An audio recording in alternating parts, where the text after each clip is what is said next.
So for me, drip system is the easiest way to get water around my property.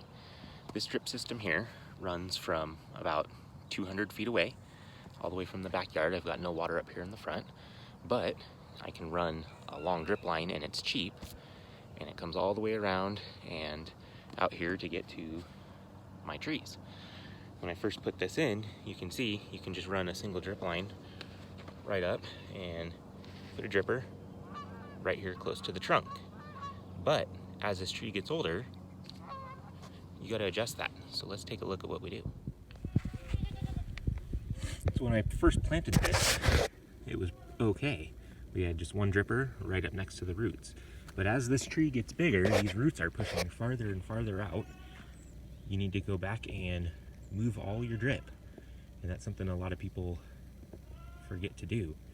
And they leave, you'll see, big, huge trees, 30, 40 feet tall, and it's got one little dripper right next to the trunk, when really those roots are way farther out, supporting the mass of that tree,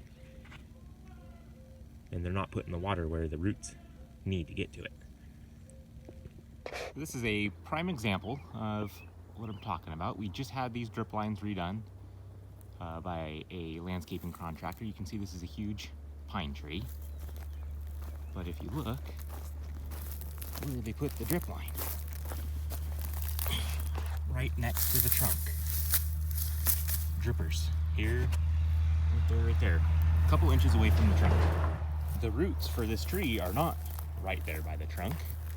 If you look where these branches are, your roots are from that trunk all the way out to here. This is where the roots are.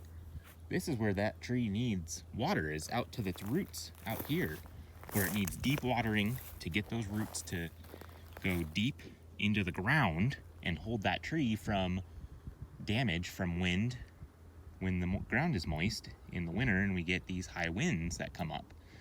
So you want your deep watering way out here to get those roots to really hold tight all the way around that tree, not just way up here, right at the trunk of the tree. That's not helping this tree out. So this peach tree has grown quite a bit.